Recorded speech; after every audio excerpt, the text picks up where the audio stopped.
Welcome back to my channel. It has been a very long time since I've posted on here. I thought I would come back with a follow-on video to my weight loss journey, which I posted about 2 years ago now. On the back of that video, I had lots of additional questions and had promised to do a questions and answers video. Questions which I felt delved a little bit deeper than just, what did you use, and the kind of instructions on how to. I think a lot of the questions, they went a little bit deeper, which I thought was really interesting. So I'm going to try not to ramble too much and get straight into the questions. I'm going to try and answer these questions in some sort of order and hope that they make sense. Naturally, there will be a little bit of crossover between the two videos, but I will try not to repeat myself too much.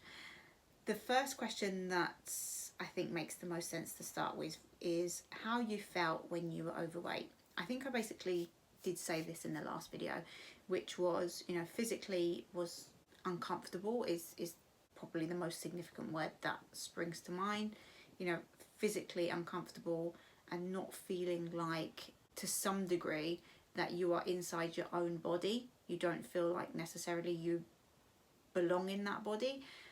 I hope that makes sense, and I think that will be something that others can relate to, because you just feel a bit sort of out of sorts and you don't feel as though you necessarily move in a way which represents you, I guess. Aside from uncomfortable, definitely experience sort of like chafing of the skin. So in some, not all the time, but some areas you could get a bit of kind of like friction and soreness. So in terms of physical, that was definitely something that was significant. And it actually links on to another question by the same person, which was what inspired you to lose it. And that was a level of inspiration, that soreness and what it means when you are experiencing physical effects as a result of your weight. In terms of mentally, definitely self-conscious, definitely insecure, but not necessarily insecure in the sense of other people's opinions or how other people felt about things, because it was always more important to me how I felt about myself. And if the answer wasn't good, then that was always more important. So I generally just didn't feel good about myself, which was, it's not a happy place to live. So what inspired you to lose weight? Again, I kind of covered this story in the last video, so I will link that as well. So what inspired you to lose weight? So I was very young at the time, so I am well over 10 years down the line of what you would, I guess, call maintenance. I was probably about 15 or 6, no, I would say 16, and going to the doctors, and a doctor telling me in not a very gentle manner that I was obese, and it was kind of said to me in a way as though, so you need to do something about it. And I think it was the realisation of the word obese, because as a teenager, my perception of what that word obese meant was probably not connected to what the reality of that word is. Obviously, it's a clinical word. It's based on, on your BMI. It's based on those ranges. But at that age, how would I have known what that phrase meant, what it was related to? Okay, overweight, other words that describe that, but the word obese, like I said, is a very kind of clinical word.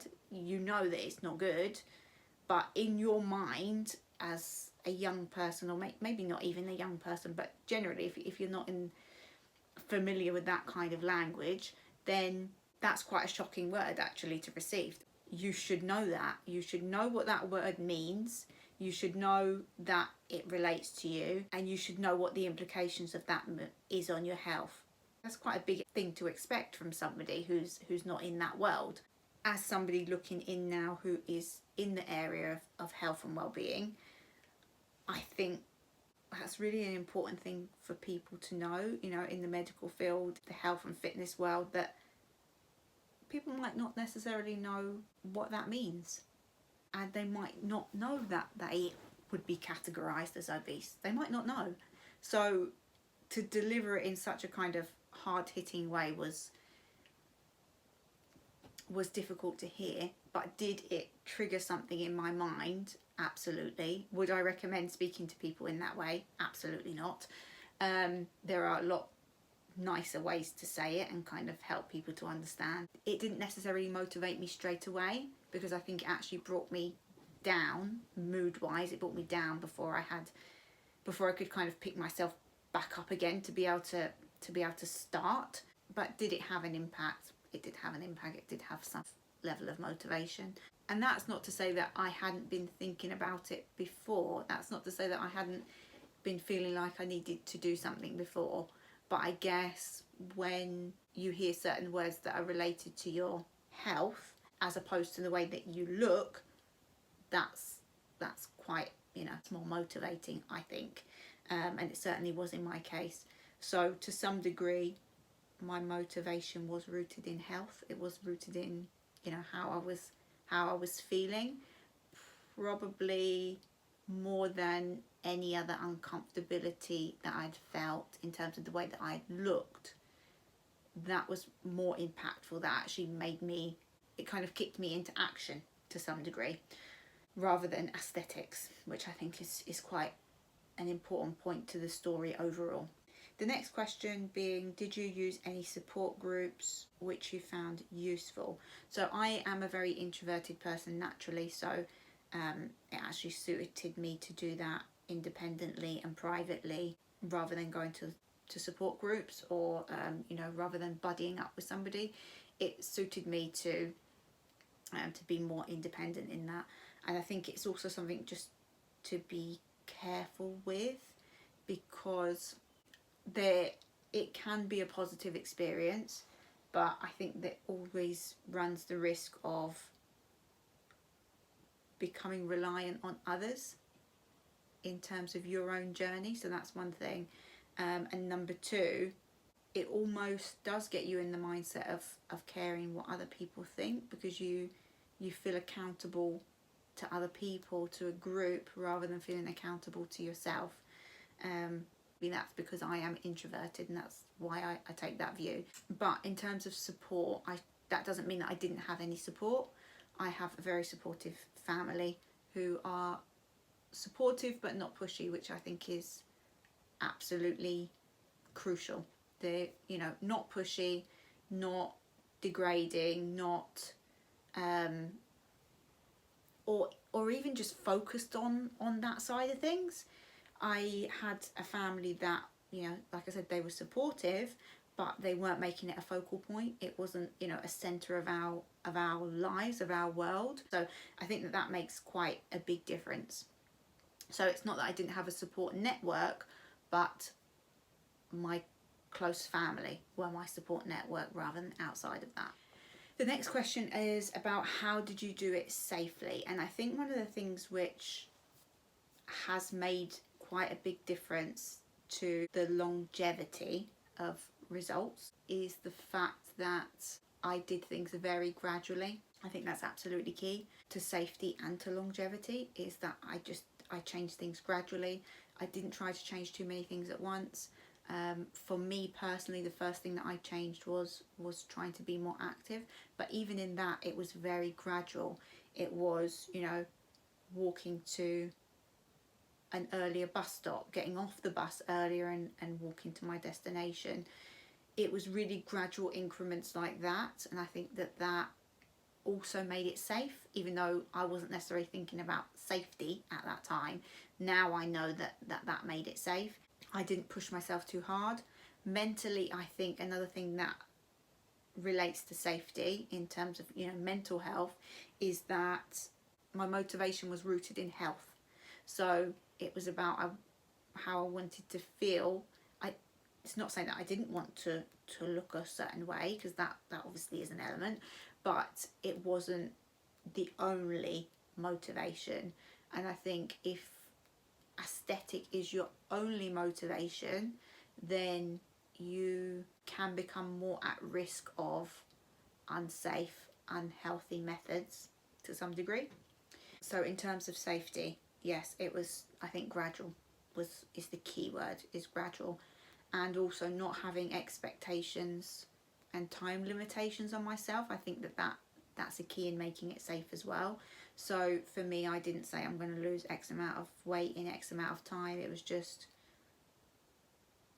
I know that I need to do something, and I know that these are the things that I need to do, just kind of inherently. That's top of my list for terms of safety, is no time restrictions and gradual changes. There's a question here which is a repeat but slightly different, because it asks how you felt before versus how you feel now. I think a really important thing to mention is that like I said, I'm coming from a place of somebody who has sustained for a long period of time, and I think even in terms of that sustainability, that period of time, how you feel can change during that as well, which is definitely been the case for me. But somewhere along the way, it's very easy to become focused on the visual and become focused on sizes and numbers, which I would say for me wasn't a key focus at the beginning. It became more so later on.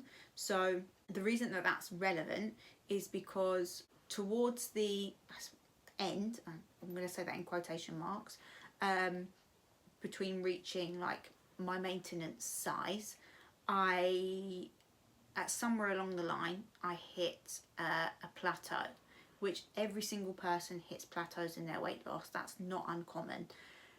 Very often this is where people kind of either fall off or they can turn to more extreme methods. For me, it was a lot further down the line. I felt the beginning part of losing weight was quite, it didn't require so much kind of thinking and effort on my part. Once I hit the plateau, which I would say I wasn't going by weight, I was mostly going by clothes sizes, and being in the UK, so that's the size references I'm going to use. So size wise, I hit that plateau, I would say, when I came around a size 14, 12 to 14, let's say, somewhere between there, in between sizes, and I kind of hit like a dead point where I needed to make more of an effort if I wanted to progress. And I think it's at that point, like I said, it happens to a lot of people, that plateau does something psychologically. And the reason I'm mentioning this is because it's something to be really aware of, because it's a slippery slope that you can go down. So I think it's at that point that I started thinking about ideals. Where do I want to go to? What do I want to achieve? So at that point, I became really focused on the number of size 10. That's it. That's where I want to be. So I need to push myself a little bit harder to get to a size 10. But then what happened to me was that I reached that size. I still wasn't happy. I still wanted to achieve more. I still wanted to lose more weight. So in my head, I decided that, actually I want to reach a size 8. I need to reach a size 8.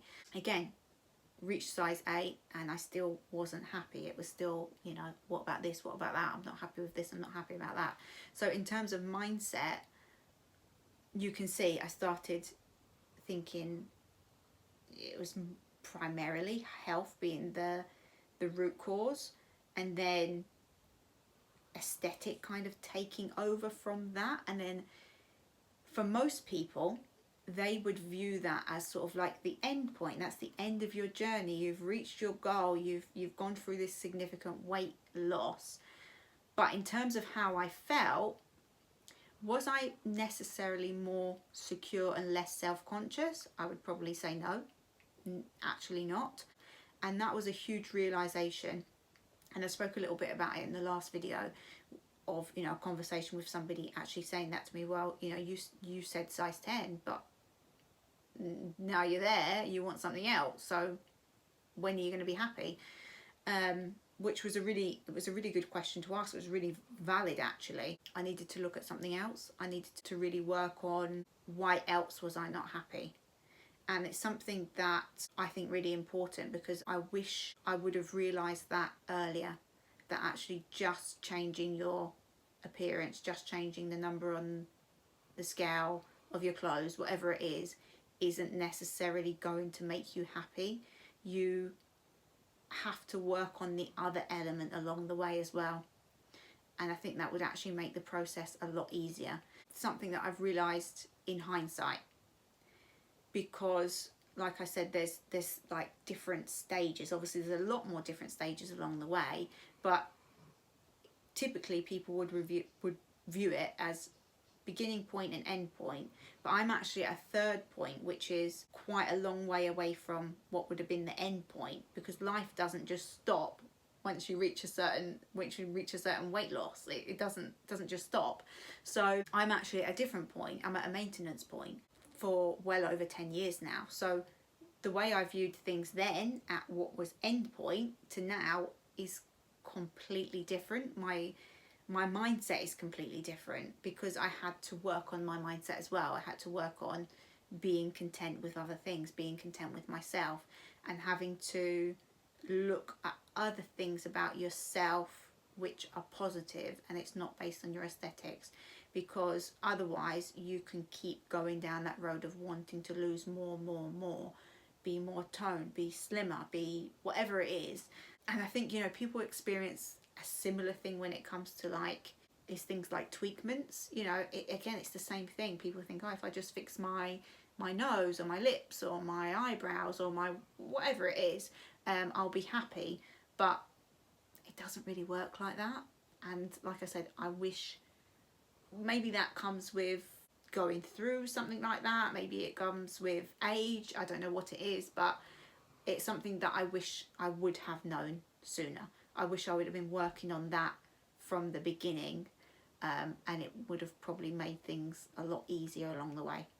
What were your vices? And then the examples given were junk food or alcohol. So for me personally, I've never been a smoker, and it's not that I have never drunk alcohol in my life, but it never really did anything for me. It's never been something that I was necessarily attracted to.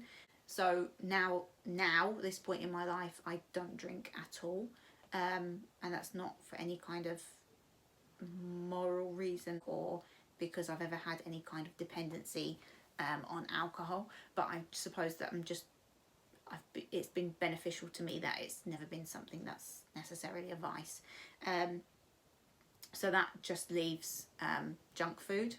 The interesting thing about thinking about junk food as a vice, I would say, is that I, along my weight loss journey, never actually cut anything out. I made changes, and on a day-to-day basis I was eating better, but did I absolutely cut anything out and say I can't have it? No, I didn't do that at all. So was I still eating sweets? Was I still eating takeaways and things like that? I wasn't something that I said was an absolute no-no. And on the topic of vices, I think that that's really, really important. That doesn't mean that I didn't view those food in a certain way. I didn't view them as treats or whatever it was. At some points I absolutely did. But I think a key point is that I didn't say absolutely no to anything. I didn't say I can't have it. And I think that's really important, because I didn't feel the need to, those things didn't take control of me, because I wasn't thinking that I couldn't have, I wasn't setting restrictions on myself. I think my approach naturally changed along the way. The more active I was, I needed to have a better routine of eating. So naturally I was less tempted by certain things.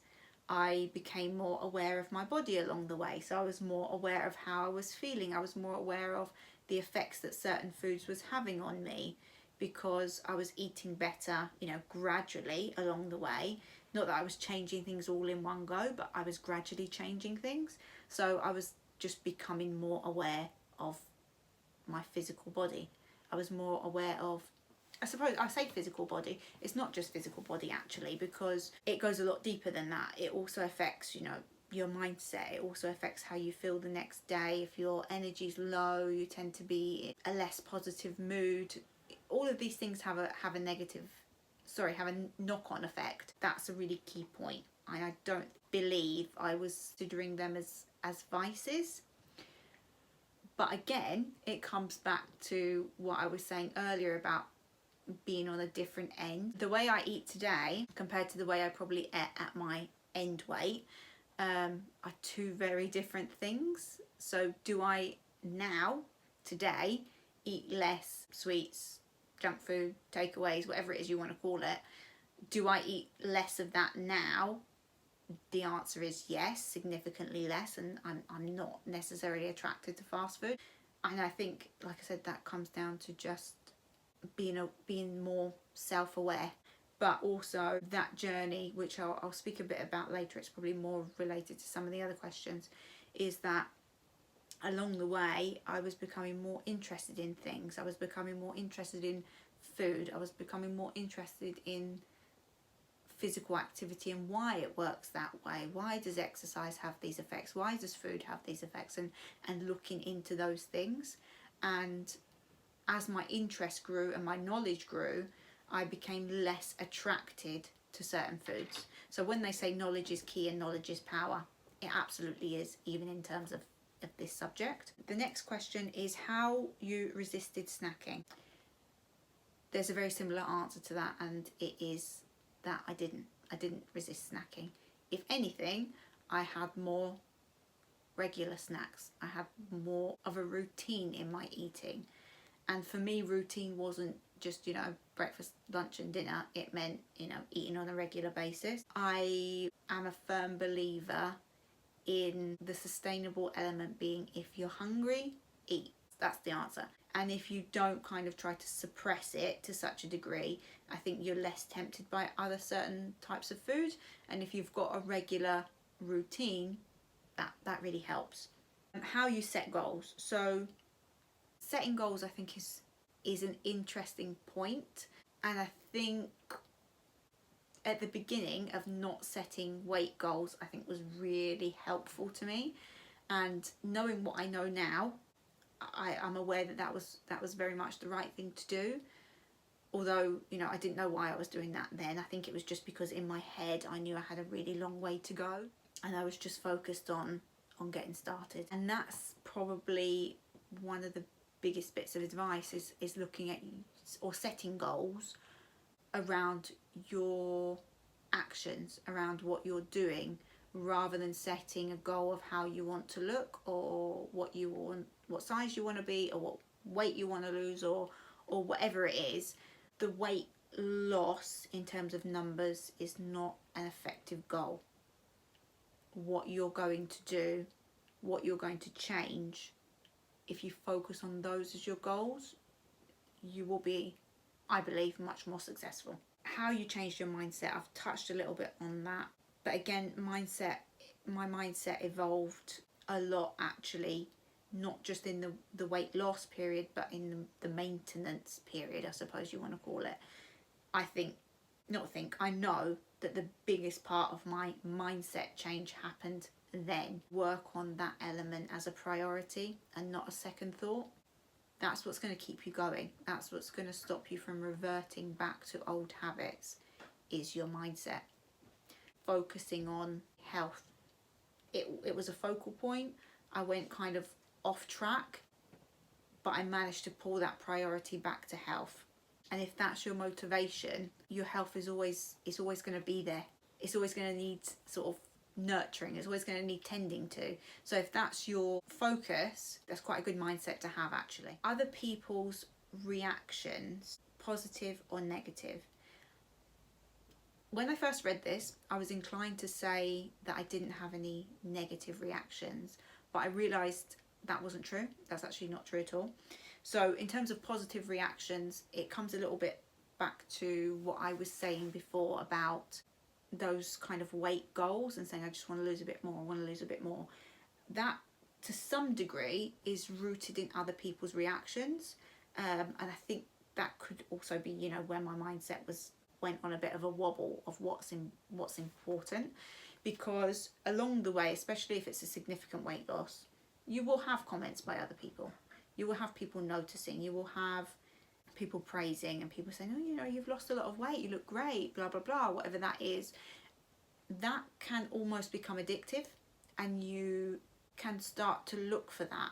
And that's a very dangerous thing to rely on, because at some point the healthiest thing to do is going to be to reach a maintenance period.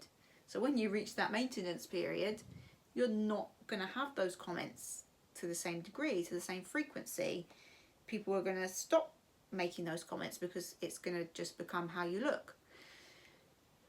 So in terms of positive reactions, although they were positive reactions, it is something to be aware of, and that I also realise now, looking at other people, that it can be a really slippery slope to go down to look for that external validation. It's a very slippery slope. I was, like I said, going to say that I didn't receive any negative reactions, but that's not true. So I did have some comments or some assumptions, shall I say, for people who openly asked me if I had used substances to lose weight, or whether my weight loss was as a result of substance misuse, which it absolutely was not. And I was very offended by that at the time. I remember being quite affronted that somebody had asked me that question, because obviously I had worked hard. You know, somebody who has never used anything like that or dabbled in anything like that in my life, I was really offended by that, actually. So that was definitely negative. But also you can have the flip of the negative and the positive. So you can have people say to you, oh, you've lost a lot of weight, you look really good, don't lose any more because you'll be too skinny. So that on some sense is negative as well, because people are still pushing their opinions on you. And then that leaves you kind of thinking again about how other people perceive you, which even for someone like me, it's not necessarily in my nature to be worried about what other people think. It still kind of seeps in if people start saying that to you. And sometimes actually, when you have lost weight, more so than when you are at the other end of the scale, it's almost like people feel they have more of a right to make a comment, because in their mind they're not saying anything negative. So they feel like they have more of a right to comment on your weight than somebody saying, oh, you're overweight, you need to lose weight.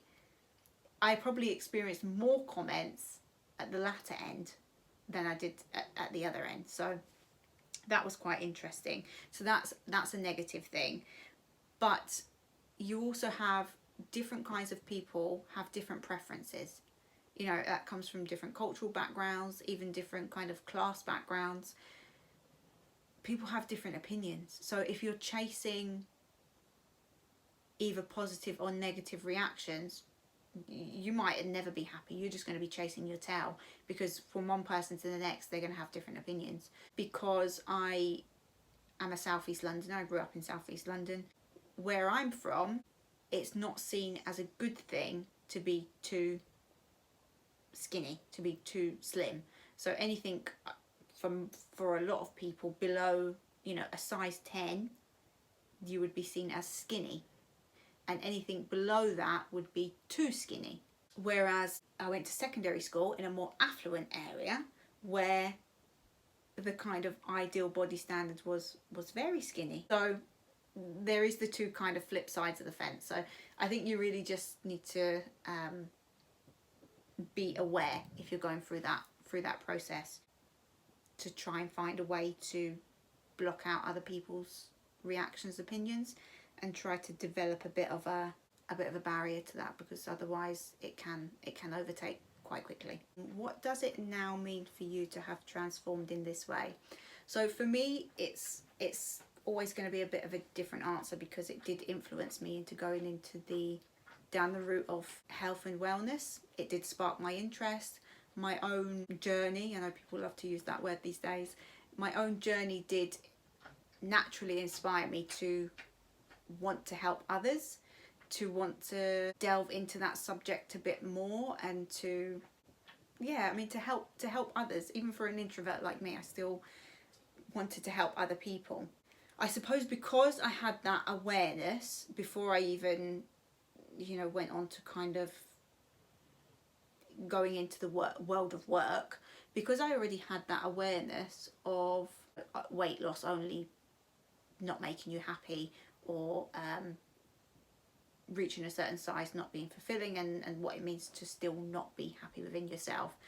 It kind of changed my, I suppose, how I used my degree, basically. So I did a degree in psychology, which, you know, at the very beginning, typically I thought I was going to go down the route of just, you know, regular standard family counselling, different kind of areas of using psychology. But it, I suppose, took me down that route of the psychology of health. What makes one person's circumstance more successful, I guess? What's the difference? Where's the, you know, the psychological element of that? Realizing that from my own experience that you can't separate the two, they're linked. So I guess in terms of the transformation, it's meant quite a lot to my life, actually, probably more than the average. And I think the key point being, when it happened in my life, developmental age, you're going from, you know, teen to adulthood, which is really, it's very sensitive. And I think also it transformed me in the sense of, I know how I felt when somebody delivered the word obese to me, and how that made me feel because of the delivery, and how actually it can be done in a way that's still motivational but not upsetting. It's not adding that emotion to the word obese. So basically what I'm trying to say, it was transformative for me in having that self-understanding of what other people could be experiencing, and how important it is, how that approach is important when it comes to helping other people, but also understanding when you're helping people, if you've been there yourself, if everybody's circumstances is going to be different, but if you've been there yourself, you have a level of understanding compared to somebody who's perhaps always been fit. And that also links to the next question. The next question is about how your identity has shifted. So, you know, it's kind of molded my identity, I guess. Although it feels quite surreal. I'm so far down the line now, or so I know that was my life. I know that it's my experience. I know that it happened to me. I remember, and I can speak about it. Am I thinking about it on a day-to-day basis? No, I'm not. There is definitely a difference in identity. In how other people perceive my identity, I think it's quite interesting, because, you know, it's not something I'm speaking about every day. I'm not talking about it that often at all, actually. So there are a lot of people who have absolutely no idea about that side.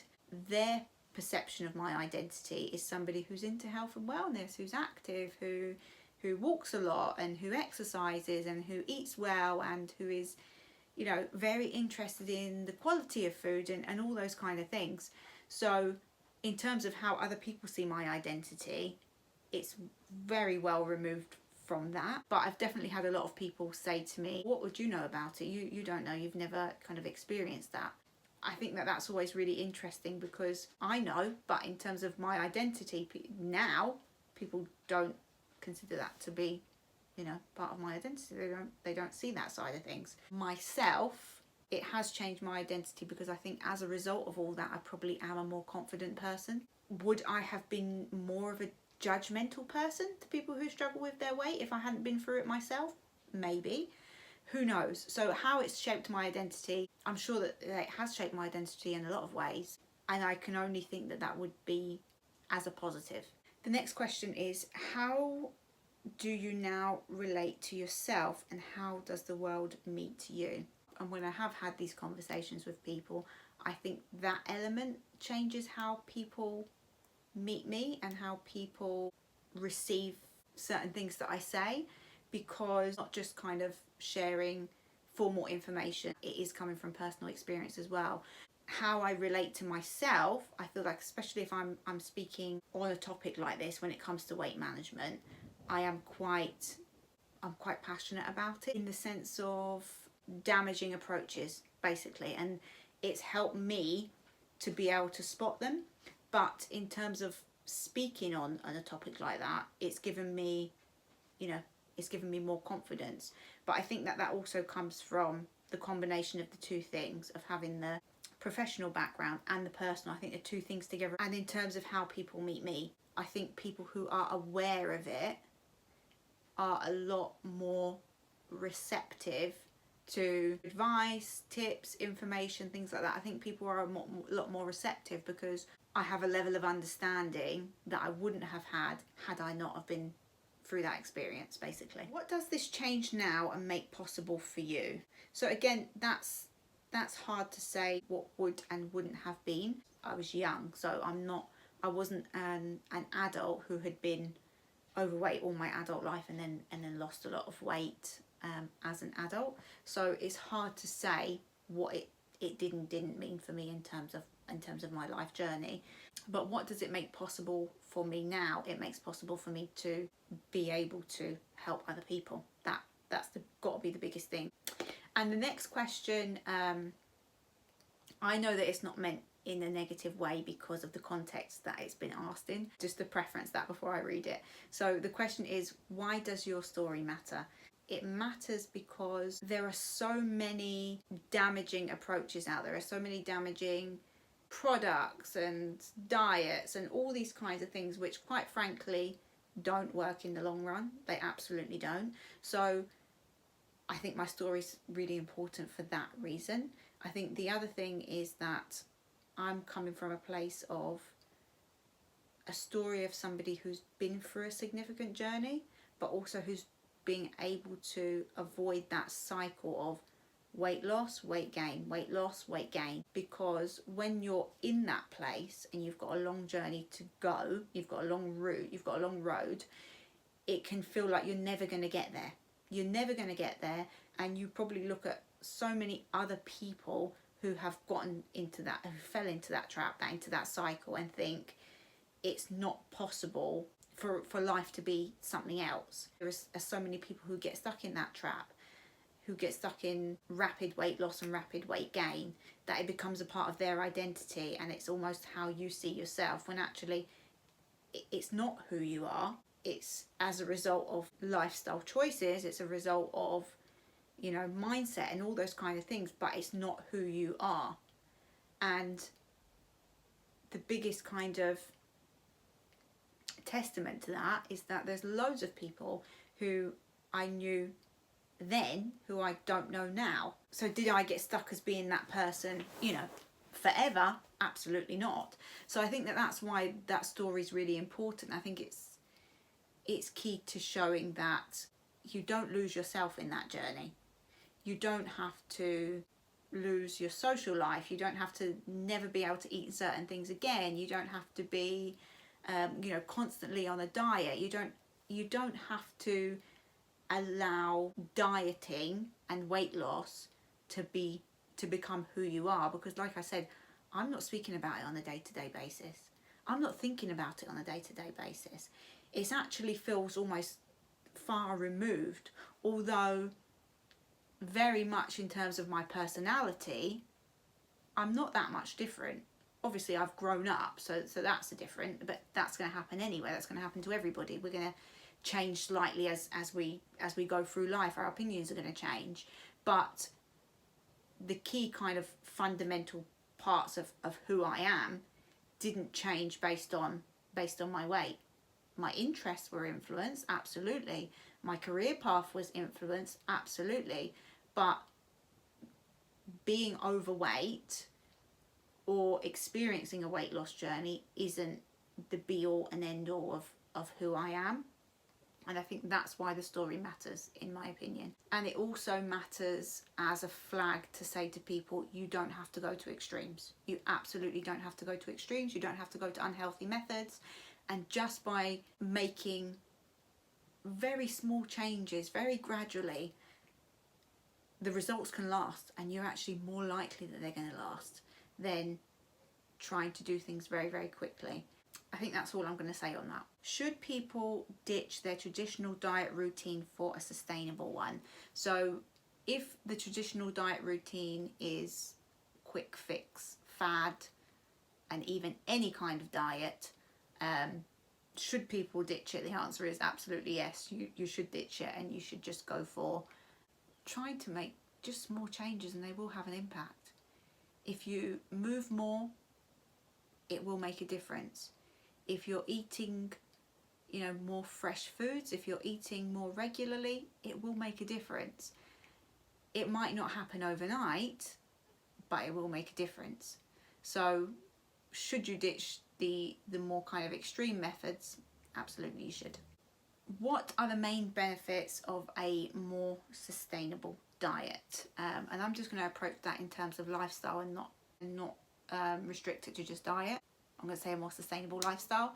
So what are the benefits? So the benefits are, the first thing that springs to my mind is not having to think about it, not always having to think about what you're eating, what you can eat, what you can't eat, when you can eat, when you can't eat. That is just a miserable mindset to live in. That is just, and if you're constantly in that zone of dieting and cutting this and cutting that, then you're always going to have to think about food. Food is just going to consume you. How much exercise you've done or didn't do is going to consume you. How much exercise you need to do to burn X amount is going to consume you. So a more sustainable method, for me, the most important thing is just not having to think about it, just it becoming a natural part of who you are. If you eat a certain food that might be considered junk food, so what? As long as you're eating well majority of the time, it's not going to have that big of an impact on you. If you're living an active lifestyle, and by that I don't mean you have to be hitting the gym and running and all those kind of things, but if you're being relatively active and you're keeping yourself moving, if you have a day where you don't, so what? If you're not focusing on doing a certain amount of exercise or intensity or whatever it is to burn X amount or whatever you've eaten, then you can find the things that you actually like, that you actually enjoy, and that's actually going to be things that you're going to want to do in the long term. It really avoids that mental fatigue. If you're always having to think about it and it's something that you don't feel good about, you're mentally trying to focus on willpower and self-motivation. That can only last so long. It needs to become a habit. That realization of how what you're doing is making you feel, for doing it for a certain amount of time, and then it becomes a habit, rather than enforcing things on yourself that you can't keep up with. That cycle, that can quite easily become a part of your identity. As well as the psychological effects of that kind of roundabout, there are also physical effects. So if you're losing weight and then gaining all of that back quite, just as quickly as you lost it, and very likely more on top of that, which is often the case. But equally, there are other physical effects from gaining weight quickly and losing weight quickly. One that is quite visible and that will be noticeable quicker than some of the others will be the resilience of your skin. So your skin is one of the biggest organs on your body, is the biggest organ on your body. So there is a huge noticeable effect on your skin when you use more extreme, less sustainable methods. You lose the elasticity in your skin. So when you put on weight, your skin stretches, which can result in stretch marks. Now, the appearance of those stretch marks, this is a topic which I'm going to touch on it because a lot of people do avoid this topic for one reason or another. They like to avoid it, but I'm not going to. So when you first get stretch marks, they are different in colour. They are more noticeable, they're red, and they stand out more basically. And you lose, and then you gain again, and then you stretch the skin again. So you leave yourself at risk of things like them splitting, which means that they can bleed and become infected and all those kind of things. Whereas if you lose weight and you sustain that over time, it's not saying that they will go away, but what can happen is that they reduce, not what can happen, what does happen is that they reduce in appearance. Now, for each person, that's gonna vary slightly. If you have a better diet and you're hydrated and you're exercising in an efficient way that sort of combined strength and cardiovascular, then that also helps to improve the appearance of things like stretch marks. So in terms of the effects of gaining weight, sustaining that in the long term actually lessens those effects. A similar point for something like loose skin. So it's a bit like an elastic band. If you keep pulling an elastic band, then if you pull it once, then it goes back. It can go back a bit easier. It might not go back all the way, but it'll go back a bit easier. But if I keep stretching it and bringing it back, eventually the fibres are going to become looser, and eventually that elastic band isn't going to go back. Your skin is very, very similar to that. But equally, if you're on a sustainable gradual weight loss, which gradual weight loss is more sustainable than rapid weight loss, you reduce your chances of things like loose skin. You can significantly reduce the amount that you're left with. More sustainable methods, like I said, it usually involves some level of physical activity, and when you're more physically active, you have more muscle tone, which again helps to bring that skin back. It helps to fill that empty space with muscle, basically. So that's another huge reason.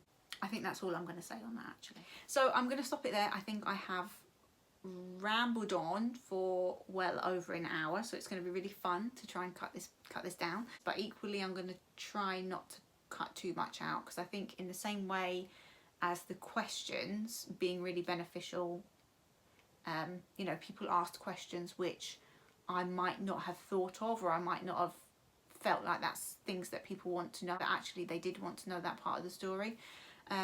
I think the same could be said about how the conversations developed. So I'm going to try not to edit it down too much and keep it kind of relaxed. If there's other questions that have not been addressed that people really want to know about, and if there's enough, then I'm more than happy to answer questions in the comments. I am more than happy to, if there's enough, film like a part 2 or something like that. More than happy to do that, so please feel free to still leave comments and questions and things like that, and I'll do my absolute best. Also, if you like this video, please give it a thumbs up, and if you are interested in seeing more content from me, then please do subscribe, because that really does help. It helps my content reach more people and hopefully to make a difference in other people's lives. But equally, if you are interested in health and wellness content, then you can follow me on the Elevate and Sustain channels. So we have Instagram, Facebook, TikTok, YouTube channel for Elevate and Sustain, which is essentially all health and well-being content from me. But also, if you are somebody who is needing a bit of guidance when it comes to weight management, and particularly when it comes to, like I said, sustainable weight management, I have created something called the Core Program as part of Elevate and Sustain, which is available. If you would like to hear more information on that, I will put our links in the comments below. I will also put some details up on the screen, so you can go and check that out. But if nothing else, I really hope that you enjoyed this video and you got something out of it, and I hope that you do stay tuned, and that I'll see you in more videos in the future.